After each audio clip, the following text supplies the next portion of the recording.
Hi, it is Ronald off the record, and I'm kind of nervous recording this. I'm finally going to be watching season 5 of Stranger Things. So, who am I? I am a lawyer with the civil rights organization BAM, By Any Means Necessary, and I make videos on entertainment that I enjoy, and I try to bring analysis and also heart to my videos. And I've become a mid-sized YouTuber because of my analysis breakdowns of why I think Mike and Will, their romance in season 5 has been prepared by the showrunners, and arguing that they should follow through with their plan. We'll see whether that happens. And a few things about me. I also think season 1 was the best season of the show, objectively speaking. I was not a fan nearly as much of season 3. And I think that the creators have had kind of a long-term plan the last few seasons that culminates with a lot of payoffs in season 5. So I'm really excited for this last season. I'm also fine with nobody dying in this show. I don't think it's necessary for there to be a death of a main character to tell a great story, but I do expect that they will have at least one to appease the call for blood. Just kidding. But, it's been a kind of a complaint about their writing so far. But yeah, so a few predictions. I'll be probably summarizing my predictions before each of these episode reactions before I go ahead. First, I think Will gain powers this season. He already has some powers. I did a whole video about that. I'm putting it at 60%. We'll see what happens. But his emotional arc is going to be core to this season, and I'm really excited about that. And my current Byler meter is currently at 90%. A week or two ago, of course, it's Noah, spoke at some fan event and said that Byler fans were going to be happy, and then stopped himself and then satisfied. However, I'm aware I've been seeing some discussions online about there's some Finn Wolfhard interview that came out very recently where he dismisses the possibility. We'll see. Honestly, I'm happier feeling less confident in it at the moment so that if I'm disappointed, it'll be less of a shock. So we'll see. And if it happens, I'll be more surprised. And because Will's arc is important to me, being a gay man, someone who grew up in the 1980s, I think this season, the fact that it's focused on him is going to make me a hot mess.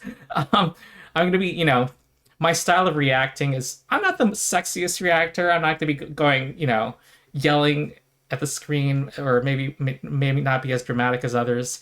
I'm usually kind of thinking a lot of times about, what does that mean? What does that mean for the future?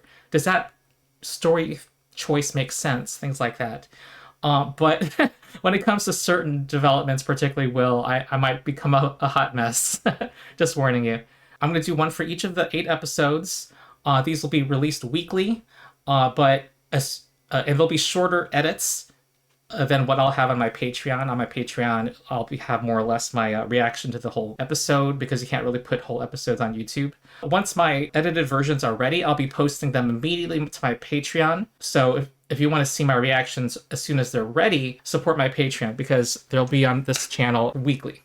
So my process is I'm going to do an initial reaction, and then I'm going to mull over it a bit, maybe take a walk, maybe rewatch scenes, and then do an analysis at the end.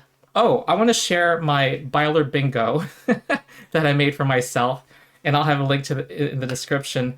Little things that, if they happen, will tell me that they're setting up a Byler development this season, and I'll be Xing boxes. We'll see. And I think by the end of Volume 1, my Byler meter will either be at 5% because they're not setting it up, or 99%. I did a whole video just released yesterday on the 16 ways they can set up Byler. So this bingo card is the result of that. You can also make your own bingo card. I'll have a link to the bingo generator where you can have it randomized for yourself. Okay, I'll start with a recap, and I had some thoughts on this. Okay, one thing I'm gonna note, I saw this earlier today, and I was like, okay, Previously On is aimed at people who are jumping into the show for the first time, who have not seen previous seasons. So they have to show to people things that they need to know to understand the season. So right now, we're being shown the Hellfire Club. They're going to figure into the season. And I know they're also going to talk about how Vecna preys on people's sense of weakness, and music is a way to protect themselves from Vecna. So that alone tells me that that's going to figure this season. So that's a prediction I already have based on this recap, and we'll see if there's new ones. What he did to you. All right, this is setting up the Henry backstory that's going to come up. We're going to learn about his backstory, and he might be presented as more sympathetic. We'll have an understanding of why he's so fucked up. We'll see. Or he's just fucking evil. He's such a little boy. Oh my god. But I think there's some new sounds there of him struggling that I didn't hear before. My prediction that this would smash cut into him in the present is not true. So he doesn't know these things, but I'm pretty sure he's going to get memories back as the season goes on. Like the opening scene of what happened in the lab in season 4 with Al. And I also mentioned, if people haven't seen my other videos, that was an allegory for sexual assault. Just the, forcing something down this boy's throat. He gets impregnated with eggs. He becomes an incubator. And that caressing of his face is very disturbing. And I think we will see parallels. It may not become canon and explicit, so that to abuse that survivors of abuse will relate to. And that,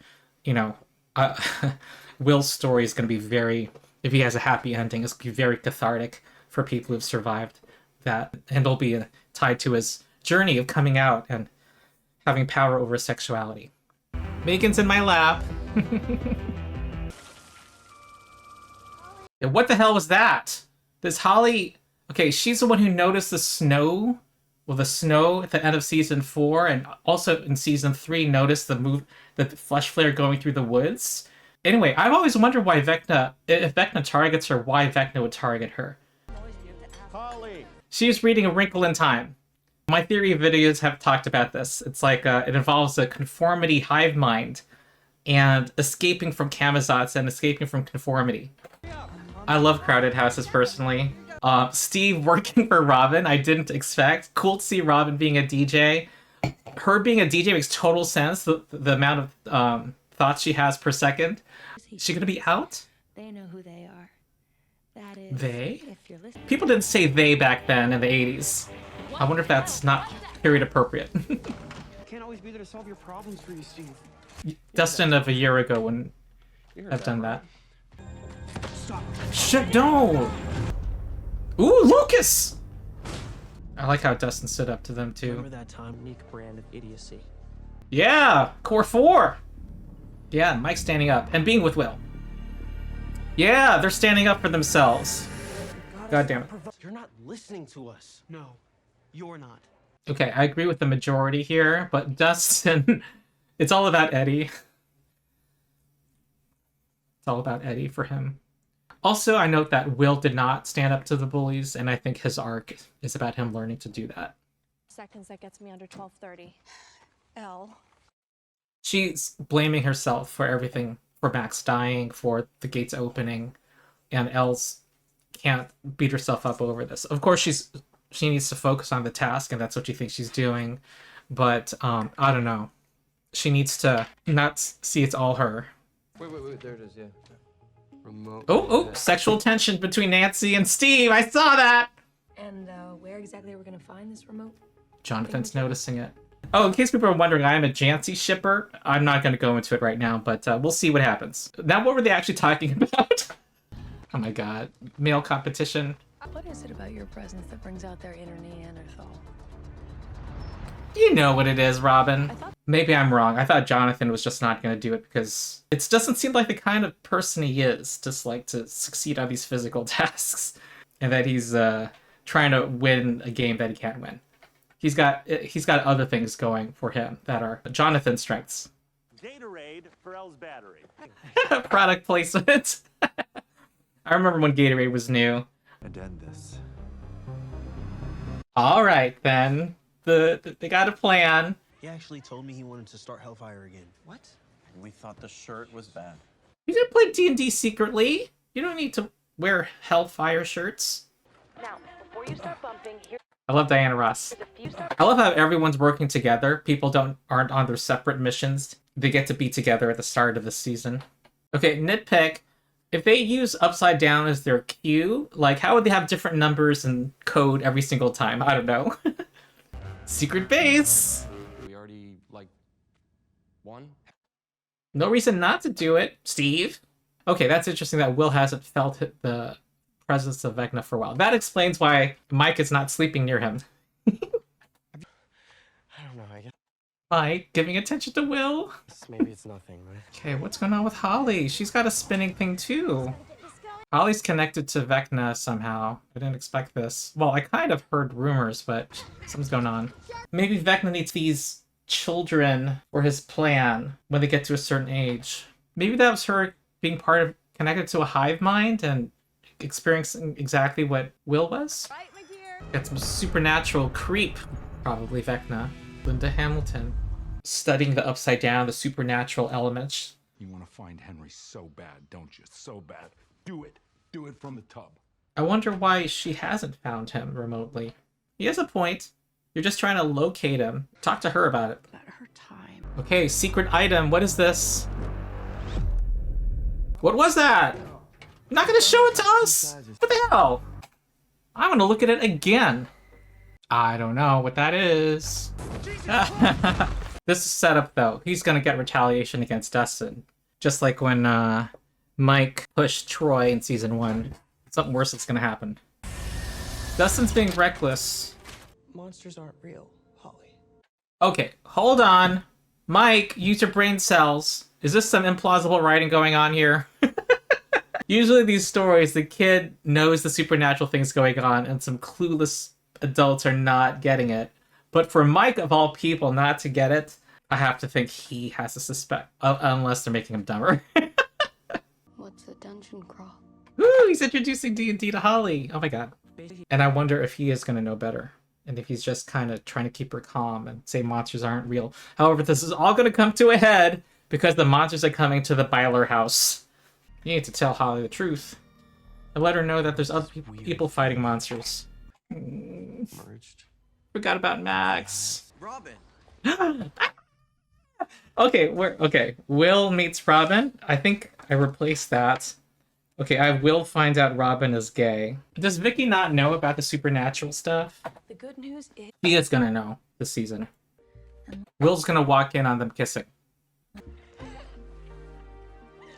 Doesn't know? who's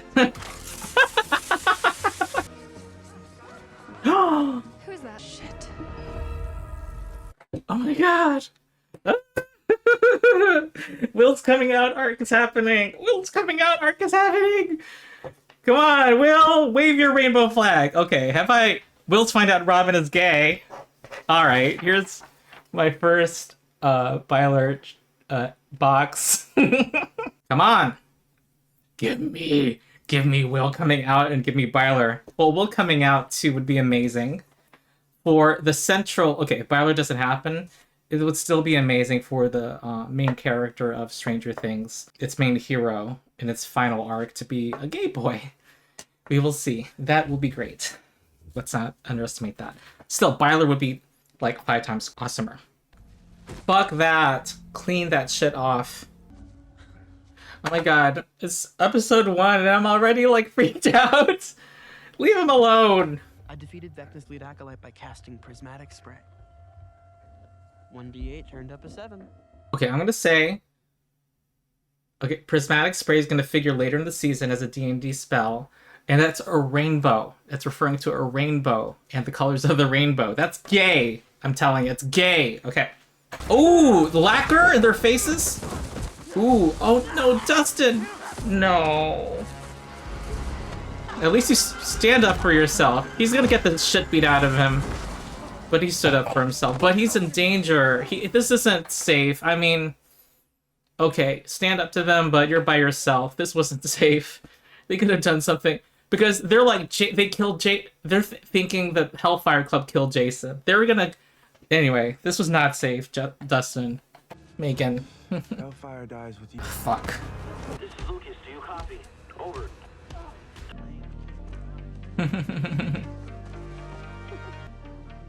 Are they gonna kiss? Alright, hold on. Excuse me, Megan. I have a checkbox. I have a checkbox. Get off my check bingo card. Mike and Elle scene establishing they're happy. All right. Megan loves to sit on pieces of paper on my table. She's going to sit on this bingo card. Let's see where the relationship's at. Because, anyway, in my videos, I've talked a lot about how they haven't communicated at the end of season 4 over their relationship, their insecurities. Okay, I'm sorry. Megan is, like, rubbing her head into my microphone, which is getting farther and farther away from me. Megan's very sweet, but also very disruptive. Sit on my bingo card. I'm patting the back end of her back, which every cat... it must be an erogenous zone for cats. Okay, so Dustin's acting weird. Hopper's acting weird lately. I think his trauma of losing his daughter is going to come up again this season because they did cast for his daughter. And that's part of my prediction that Elle will be about to die. And Hopper might sacrifice his life for her. Or do something to save her life. Hopper is one of my death predictions.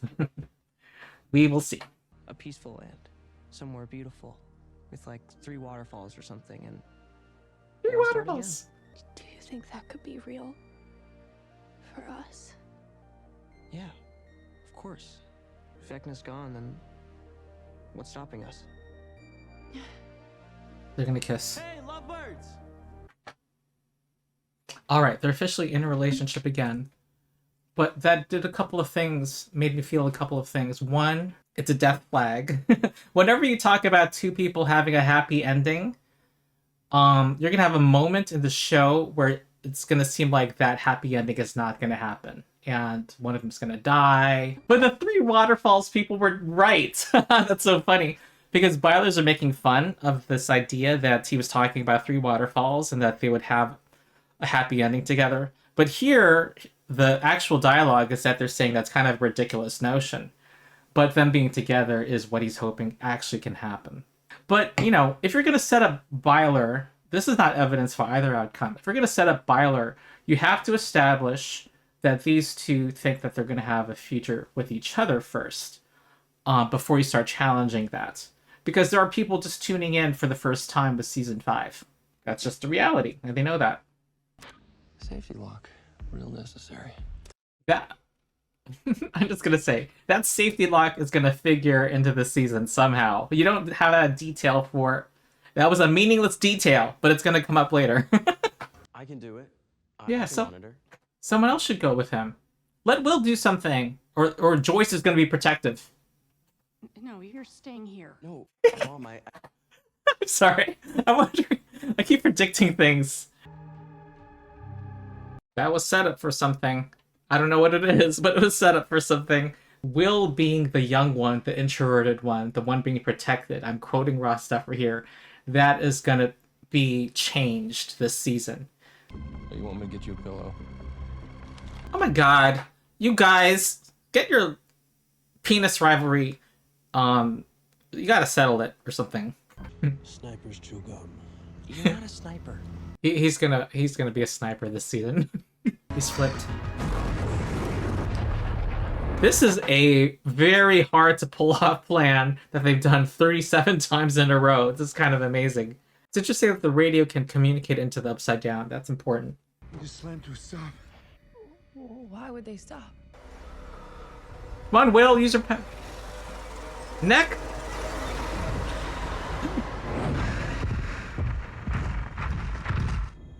Will is seeing what is that a Demogorgon? Shit, Will!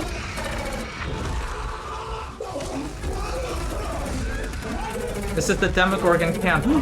Will is the Demogorgon. Is Hopper trapped? Hopper's trapped. Wait, is that the Byers' house? I mean, Willer house? What's it doing over there? It's going for Holly. What did you see? Oh no, Ted Wheeler! Oh no! Oh no, is Ted gonna die? They just had an argument. Why is Ted playing golf in his backyard? Why would it go for Holly?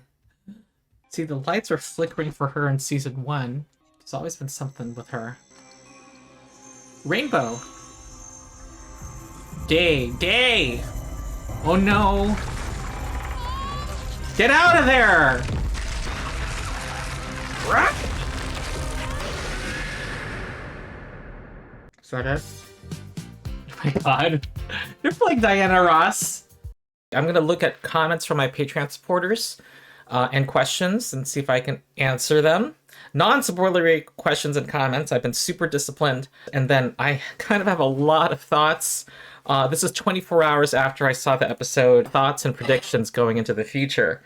All right, so let's start with this comment from Tristan Theraman. Do you think there's a significance to sunset imagery in Mike and Elle's convo? We had seen that footage in trailers before, and it wasn't clear whether it was a sunrise or a sunset, and so I limited myself to saying it was going to show change in their relationship. Here it's now confirmed to be a sunset. Okay, I have a number of thoughts about their conversation. What was interesting to me was that the two of them were having, one, a healthy conversation where they're communicating, which they hadn't had in season 4. And it's not clear how they got to this point, honestly, because at the end of season 4, I commented on in my videos, it wasn't quite clear where they were at. Now, it would seem that the conventional theory that Elle was not talking to Mike simply because she had lost and was not wanting to talk to anybody seems to be now supported.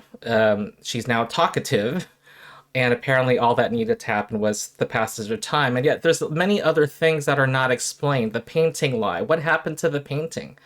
That was a Chekhov's gun that we don't have any explanation about.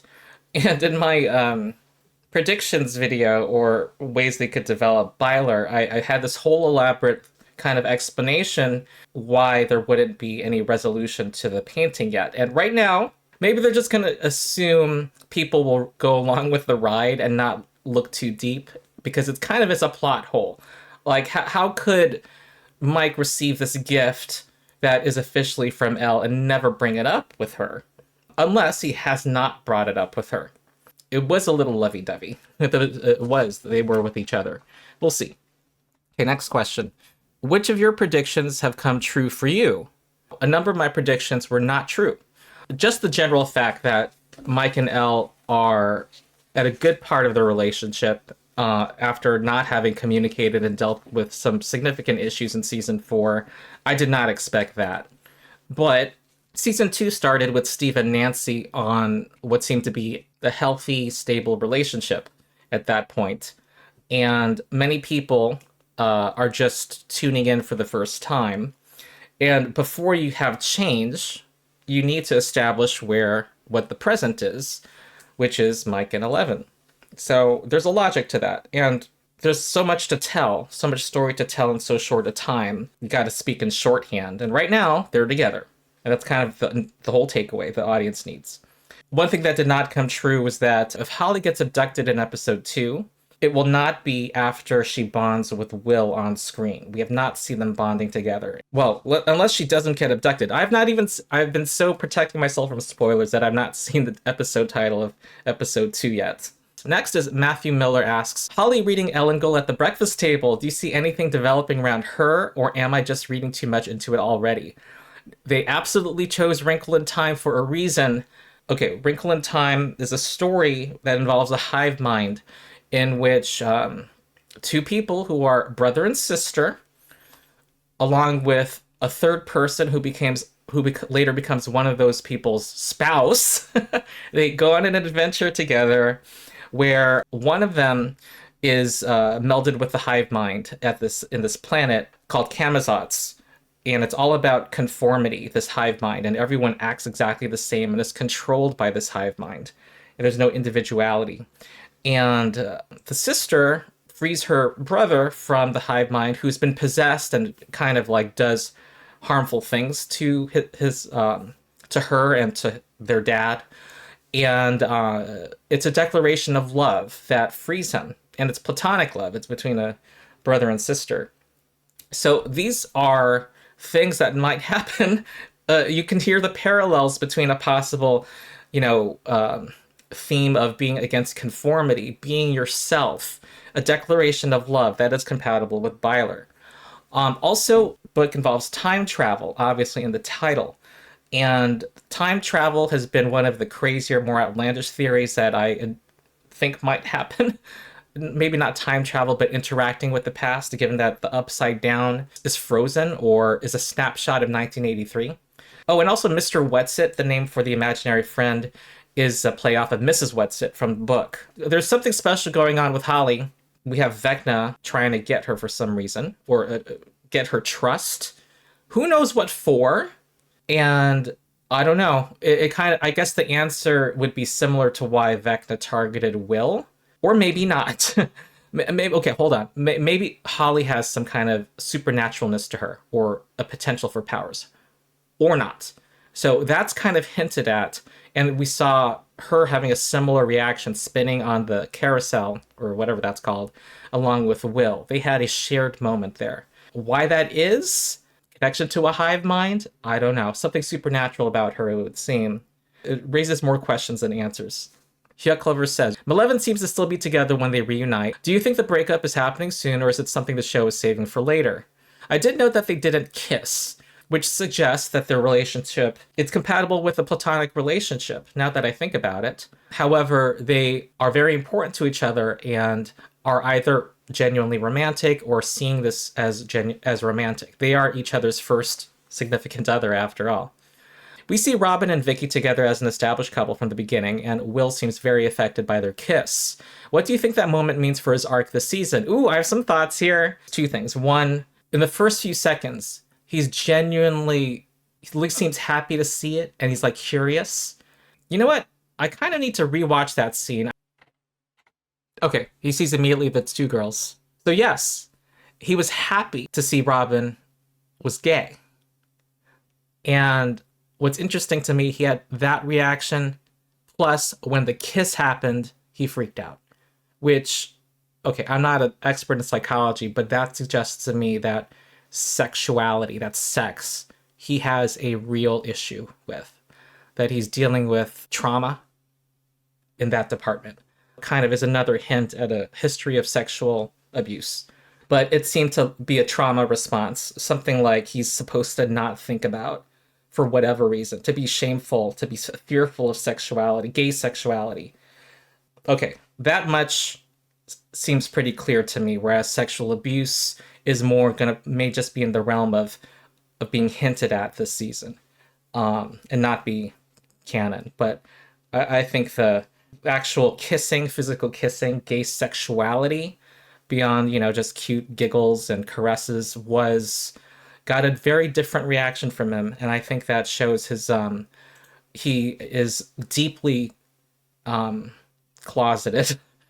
He's, and his van scene with Mike was, what I had said in the video. Not just him deciding he's not going to be with Mike, but because Mike is the only one he thinks he'll ever love, he is just not going to be gay. He is not going to be in love with anyone else, and he's just not going to act on his sexuality. He's that deep in the closet. So, anyway, it's totally setting up his coming out arc. And really, he's in a very fucked up place, because one would think he would see this and just have a smile, a gleeful, maybe he doesn't talk to Robin right then, but just have a lot of hope that he's not alone. But that was just a very visceral reaction he had, and makes me sad for him. Mike steps back into the leader role again. He's very protective of Will again in this episode, especially during Will's spinning vision in the forest. How do you interpret their dynamic here and in this episode? So I thought there was a little Byler in that scene. He's looking at Will. Okay, looking at Will. Okay, looking at him again. And then we have this look. Okay, look at his eyebrows, too. I don't know, his eyes soften, his eyebrows... Okay, there we go, eyebrows. A kind of emotional expression there. And then, when he's dizzy... Okay, there, he touches him there. So I just did Mike touches Will. Look at this. Okay, continued contact. Mike touches Will. Okay. And then he touches him again. Come on, Mike. You can get your hand off of him. You only took your hand off of him because Lucas was in there, was in the way. How do I interpret their dynamic here and in this episode? Still subtle at this point to most people. It's not going to be clear that they relate to each other differently than they do with the other members of the core four. I had expected more by this point that they're best friends again, a la season 4. They're honestly kind of more together in season 4 than they currently are here. But maybe that'll change after episode 1. What are your next predictions about the Byler relationship and how it might be developed based on what we've seen so far? All right, I'm going to say this. On the one hand, I wish I had checked off more boxes on this before now. However, on the other hand, they do need to establish the status quo. But second, we all know what the trigger is that gets, we've all predicted this, that what gets Mike over the edge and really rethinking things with, and wondering whether he has more than just friendship feelings for Will, is if Will is in danger. That's always been what triggers protector Mike for him. And we have yet to see that here. We simply had him being dizzy, which Mike took as a positive sign that they might see Vecna. But Mike does not know that Will has had this new experience seeing through the eyes of the Demogorgon. And I think from this point forward, it may be that Mike actually sleeps near Will in order to be there in case something new happens. Since he may be feeling Vecna's presence again, he's going to get more encounters with the Upside Down and the supernatural. So it makes sense for if Mike were to start to share a room, or sleep near Will, that development would happen on screen and not during the time skip. Which actually makes it a little more intriguing because now the audience is thinking, oh, they're now shacking up together. It's actually a little more provocative for it to start after the time skip than if it were before. Ivy Jenkins says, I've only seen episode 1 as well. I'm keeping pace with you. The Mike 11 scene on top of the radio building was not at all what most of us were expecting. When do you think, assuming Byler will be endgame, that Mike and Elle will discuss their current relationship, considering the pace the season appears to be taking from this episode? I don't think they're going to discuss their relationship. I think that the problems from season 4, they've forgotten about them. And the painting, I'm thinking Mike didn't bring it up with her. Or my theory happened where Will told Elle to expect the painting to be brought up and she went along with the lie. She seems to have accepted his love declaration. I don't know. She had reasons to know there were problems in that. There could be some sloppy writing also. But I think that's less likely than what's probably true, which is that she did hear things that were off. I don't know. I think it's kind of glossed over a bit. And we may see, like with some other things, like the quarantine, which I'll talk about, that they just glossed over some details, which might have been just what has happened. But as of now, the presentation is they are together. I had a lot of notes here. Okay, the quarantine. First, it doesn't make sense. Like, everybody saw hell open up. So the idea of an earthquake being a cover story isn't very plausible. And so keeping people in Hawkins, I guess one explanation is they don't know if the particles will lead to any contagion for people. And so that makes sense, I suppose. I guess that's the reason. I was about to say the other possible reason was to, keep the truth within Hawkins. But it seems like people have accepted the lie within Hawkins that it was an earthquake. Go along with, I guess, which you have to have some suspension of disbelief in sci-fi shows after all. Yeah, I had the question of what do people do economically? How do people make a living? How has that changed since you've lost all connection with the outside world? Now, the big thing in this episode for most people is the fact that it opens with the first 5 minutes revealing that Will has been targeted by Vecna all along and is part of Vecna's bigger plan. Will, when he was spinning, obviously was experiencing the same thing with Holly. When Will is spinning, you hear kids at a playground, which is what Holly is hearing. Now, we have what seems to be a new power for Will to see through the eyes of a Demogorgon. But why? I'm not sure why. One of the artifacts from Dungeons and Dragons is called Vecna's Eye. And one of the posters showed Vecna's eye removed. But this is an artifact that belongs to this super powerful wizard, or used to be part of him. And it's an eye that you can insert into your own eye socket and give you a lot of power in the game. But it also makes you evil.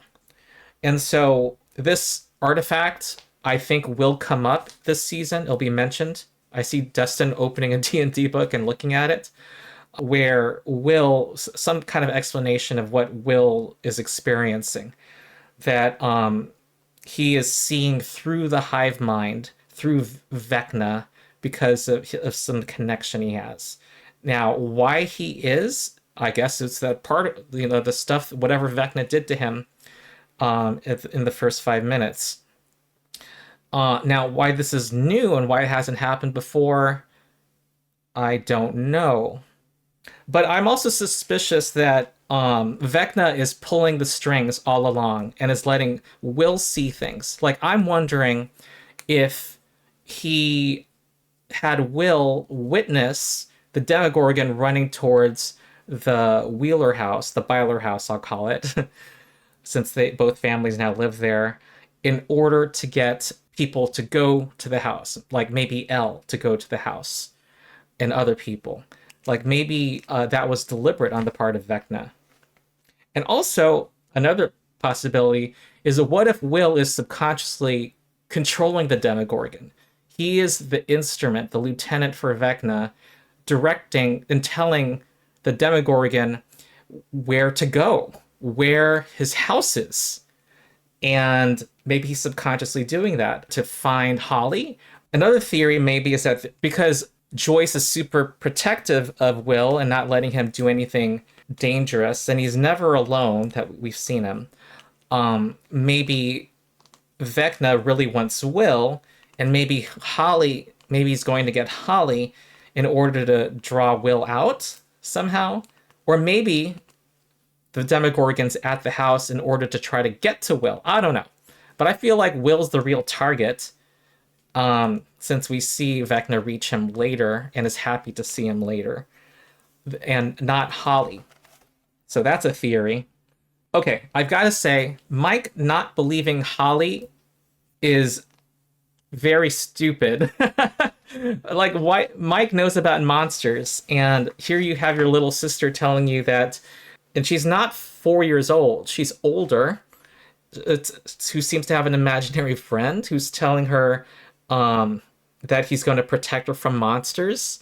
Mike is smarter than that, and either this is poor writing and making his character dumber, or he's on purpose not letting her know about monsters, which I don't think is right. I think it would be better for her to know, to not hide the truth from her, because she could be in danger, as we now are seeing.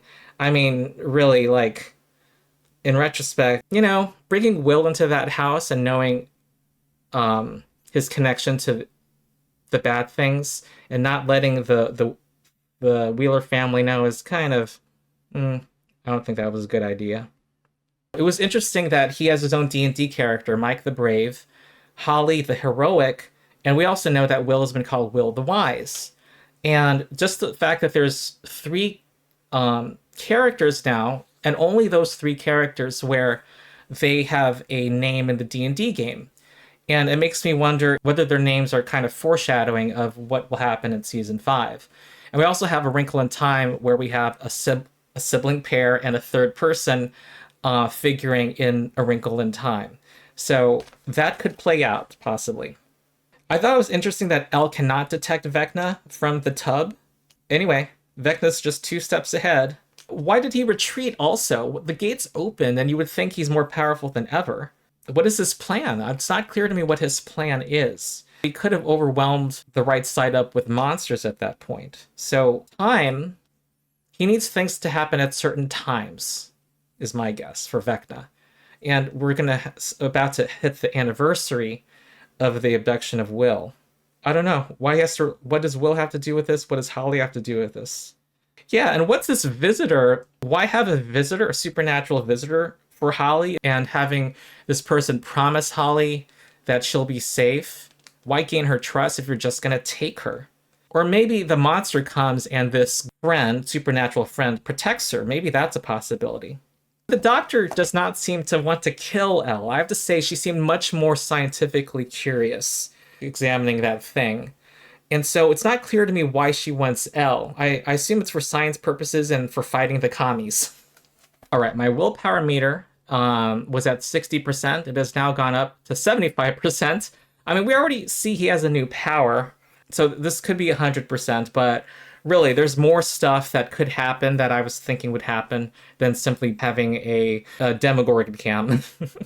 So I'm keeping it at 75%. My Byler meter has gone down. I had it at 90%, but I now have it at 75%. Just because I thought there'd be more clues, possibly, at this point, but for episode 1. However, just the overall evidence, that's recounted in my videos, the painting lie being so significant, so many other things that can't be explained but for a planned Byler endgame, keep it definitely significantly above 50%. Another thing that was dropped between the end of season 4 and the start of season 5 was not just them dealing with issues in their relationship, Mike and Elle, but Elle was on an independence arc, and it's not clear where that's going. I'm not sure where that goes if she seems happy in the relationship with Mike currently. And I refuse to believe it was just dropped. Because she had that series of flashbacks with There's More to Life Than Stupid Boys with Max immediately after the love confession. Now, I want to point out a couple of details. There's an awful lot of rainbows in Holly's room. Like, an awful lot. Like, she's like, this is like the gayest room. This is like... There's so many colors. Look, rainbows, rainbows. She's wearing rainbows. She looks like a freaking clown. Shit. Got a rainbow pillow, rainbow sheets, and later on, we have her rainbow toy, and we have Dustin. By casting prismatic spray. 1d8 turned up a 7. So 2 things Bylers know. 7 is significant in Byler lore, the number 7. It's what Will confessed to Mike that he rolled. I'm going to show the prismatic spray spell on the screen. I am a D&D nerd. I am an expert on this. I could testify in court. It basically keys off of the prismatic sphere spell, which I will show on the screen now. And it has all of the colors of the rainbow: red, orange, yellow, green, blue, and then, of course, violet, which actually does not blind you. This is inaccurate, Stranger Things. It is the worst, because if you fail, you're sent to another dimension. So prismatic spray is a rainbow spell from Dungeons and Dragons. So this just shows gay theming for this season. Okay, here's a little cool detail I just want to show. Will's head is right at G1, the sector that they're investigating. That doesn't seem like just a coincidence to me. And I don't know what this signifies, but I just noticed that fact. Also, their headquarters has this poster on the wall. It's The Wall, the movie The Wall, that's based on Pink Floyd's album that I talked about in my 16 Ways They Can Make Byler Happen video. It's at the very end of that video where I talk about how The Wall, the music album, and the movie talk about an artist who builds a psychological wall using built with bricks that are his traumas, that hides himself from the world, and how this could be a parallel. This could be important to Will's emotional arc this season, and also possibly for Byler. It also shows up on the screen when Will's fainting. Here it is right here on the right. We will see if it has symbolic significance this season. Yeah, I also want to point out that I thought it was kind of strange for Mike to be so optimistic and see the future as being like having a happy ending. And when talking to Elle, and also when talking to Holly about, oh, just think about, your imaginary other alter ego. He's usually the realist, and he, while he usually has a plan and is optimistic in that sense of he's usually not like this. He's usually the one who's saying, "Oh, you actually can't close the gate because it will kill Will," or there's something in you can't use Elle, have her use her powers in season 3 because that might endanger her. He's usually the one who's being cautious and realistic, and so it's kind of strange for me to see him be so almost Pollyannish, a little, like thinking about this fantastical future. And it's obviously setting up that exchange where Elle is going to later say, "Well, Mike, this isn't one of your D&D campaigns. You can't write the ending." It's setting up for that. But it's interesting to me that he would have this mentality. I don't know. I'm not saying it's out of character for him, but it's unusual. And maybe it has to do with how he's relating to Elle. I don't know. I'm just leaving out these thoughts. I just thought that was an interesting turn for Mike. All right, so we now end with Holly possibly being taken. Her mom is drunk. It'll be interesting to see what she does. She's not going to be very helpful to her. Elle and Nancy are headed to the house. This is probably when Mike bikes somewhere really quickly. He's trying to race to get home. Also, I believe it's now only Robin and Will at the radio station. So this is going to be the chance for the two of them to bond. I predict them to bond in episode 2 and come out to each other. Whatever happens at the Wheeler house, they have to clue the Wheeler family in now. Hopper is now trapped in the Upside Down. We're going to get some revelations of what's going on there, maybe what's going on with the military. And lastly, this was November 3rd. So if this is like many other episodes where one episode is one day, then it would seem like the 4th day would be November 6th, the anniversary of Will's abduction. And that episode 4 will be when Vecna takes Will. So those are my observations and thoughts, and I can't wait to see episode 2. Again, if you liked my analysis and thoughts, then like and subscribe, and also support my Patreon. I'm only going to be posting a fraction of my thoughts and ruminations on the public video because it'll be way too long. On my channel is about 2 hours looking at the episode and pausing frequently, and about an hour and a half reacting to comments and giving post-episode commentary. So if you want to see that in full, then support my Patreon for that. So that's it. So my next episode will come out on my public channel a week from today, and I will see you next time.